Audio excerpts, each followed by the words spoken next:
Welcome to the StatTree Help video module for new environments. When you find a package that you want to utilize, you can add it to your Julia environment using the Add Package process. Please see the StatTree Help video for a demonstration on how to install packages in Julia.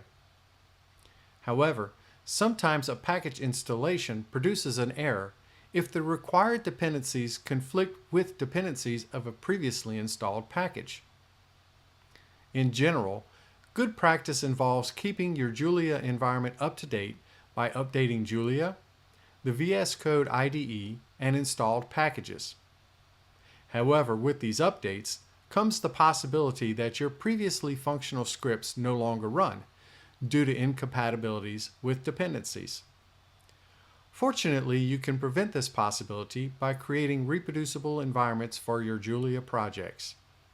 These projects can then be shared. The first step involves typing a code at the package prompt in the Julia terminal in VS Code. Activate My Project, or whatever project name you choose. Then press Enter. You will notice the prompt change to My Project Package. Type ST at the package prompt and hit Enter to check the status of the project. At the prompt, type Add Package using the name of the package you wish to install in the new project and hit Enter. The package should install without error if there are no conflicting packages. Press the Delete button to return to the Julia prompt. The next steps involve joining the paths for the files in the new project.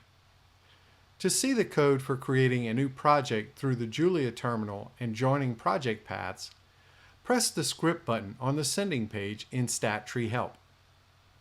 Type in the first code and hit Enter. At the prompt, type in the second code and hit Enter. The creation of the new project is complete.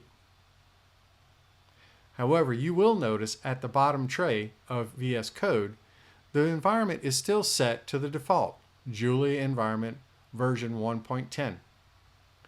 To switch to the new project environment, click on the environment notice in the bottom tray. Then select the environment at the top. Place the cursor in the box, then choose Pick a Folder. When the dialog box appears, browse to the folder and press Open. After cache files download, in the bottom tray of VS Code, the environment will be listed as Julia Environment My Project. You are now able to run code with appropriate packages in the new environment.